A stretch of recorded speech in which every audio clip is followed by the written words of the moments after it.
Good. Let everyone get their recording going. Looking at you, Brian. I'm good. All right, who's got a question? Go ahead, Brian. Hey, Justin. Brian Half, the Bowl to the camera. Nice to see you. Good to see you. Just give me your impressions of your first game here in Colorado after being in another school for so long, and then the second part of that, just can you assess how you felt the offensive line did in that first game? I think for 5 men that were brought together in the matter of time that we were, the continuity and the chemistry, how fast it's flowing and connecting is pretty impressive. I think Coach Phil, Coach Gunner, and Coach G are pushing to the limit every day and making sure we're A1 on our calls and know who's thinking what. So it's just flowing good. And I think Coach Prime really makes practice feel like a game. So compared to my other school, you kind of have to do extra conditioning and stuff. But Coach Prime, the intensity of the practices, it kind of makes the game more easier conditioning-wise. But offensive line, I think that was a good game to light the spark for the season for sure. And just you personally, like what it was like just playing in a new uniform finally? Oh, I mean, it was beautiful. I think those are the most nicest uniforms I ever put on in my life. But it felt like a blanket almost, but it was cool seeing the crowd sold out and everyone just supporting. It's a real atmosphere being here. Tyler, go ahead. Hey, Justin, Tyler King with the Denver Gazette. You obviously lined up next to Jordan Seaton throughout the game. What did you make of his first collegiate game, and how do you feel like you handled things throughout the game?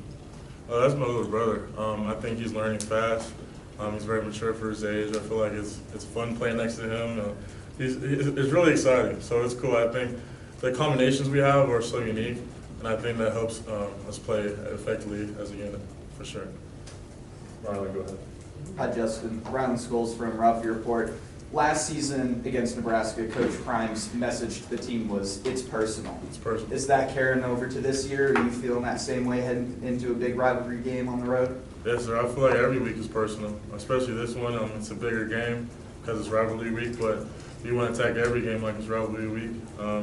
Nebraska out here is going to be sold out and all these things, but that still doesn't faze us. We practice hard. We have the crowd noise going, so I think Coach Prime's getting us prepared for a great game this upcoming Saturday. All right, go ahead. What's up, Justin? Your former teammates played against them last week. You able to get any insight from them about what that game was like? It's a whole new team over there now. I think I only know one person on that team, but I watched them. It was kind of crazy. It's like my old team playing them, but I can only say so much about that. But it was cool. I learned a lot. It's just crazy how it works out. It's my last school I was at, and then now I'm playing them, so it's kind of funny. But I picked up some things. I texted a few of the guys. They gave me some insight and some of the D linemen and stuff, so it's good. Go ahead, Matt. Justin, without getting too specific, watching the game last week, and they had a couple of really big dudes on that defensive line. What have you seen out of Nebraska's defensive front? I give it to them. I think their game on both sides of the ball is really their trenches, probably O-line and D-line for them. We know their personnel. We're studying them pretty hard. So I'm not really worried about the size. As long as we rely on our technique and be aggressive, I think we should be good.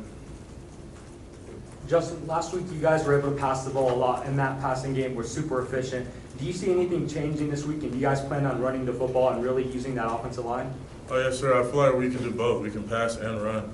I feel like the play calls and system we have this year really opens us up to do that. Of course, we want Shador to throw for 10,000, and we want our running backs to get 1,000-yard rushers. So I think as the games go on, it's going to get easier and easier, and I'm excited for this week. John Treach, KOSA. As an offensive lineman, crowd noise can be a factor.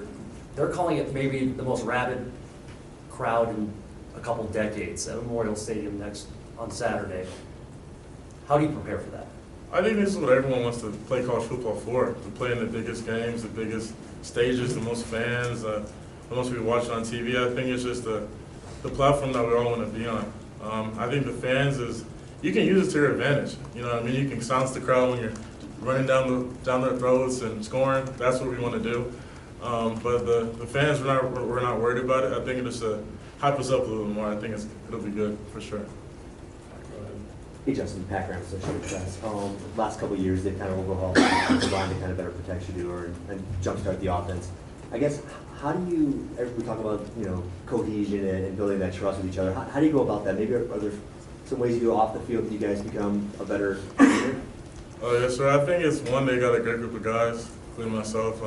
We're all just real people, and I think the chemistry is real. It's not forced or fake. So I think that's why it's connecting so quick. And I think us hanging out outside the field helps as well, and knowing who likes what and what gets who going, some stuff like that. But I think, like you said, the chemistry and doing this off the field kind of helps as well, for sure. If you go ahead. Nick Edwards, Hughes Sports Report. When you go back and watch the film against North Dakota State, you look at the line. Are there any elements of improvement, and what do you feel like you really did well in your game? I feel like you can always improve. I mean, for the first game as a unit, I think it was like a couple of pressures I heard and 1 sack. The goal is to have no sack a game. Compared to last year, I know it's like night and day. I've heard compared to the O-lines, but we're not worried about last year. We're worried about this year and setting the tone. So I feel like even us having 1 sack was kind of punched to the chin a little bit. So including myself, just studying our plays, practicing our technique, working on pass pro and finishing in the run game is what helped us all out, including myself. Jack, go ahead. Hey Justin, getting the opportunity to play in these huge games against Nebraska, just how much of a factor did that play in your decision to commit to Colorado? There was a lot of factors that played in coming to Colorado. I mean, who wouldn't be here? Who wouldn't want to be here? I mean, the NFL experience, how real they keep it, how much they want you to be a better player on the field and a better man off the field, and just being on the big stage. And you know, as an offensive lineman, you normally don't get any hype, or no one really knows about you, which is a good thing until you get a penalty, and then everyone knows about you. You know what I mean? But I mean, being here is just a great fit. Shador is a great guy. I think as soon as I hit the first day at the portal, he called me like 5 times. I didn't even know it was him calling me. So it's just the camaraderie we have. It's a great feeling to be here. So I'm excited. Anything else for Justin? All right, thank you, sir. Thank you, guys. Appreciate you. Thanks, Justin. Thank you. Probably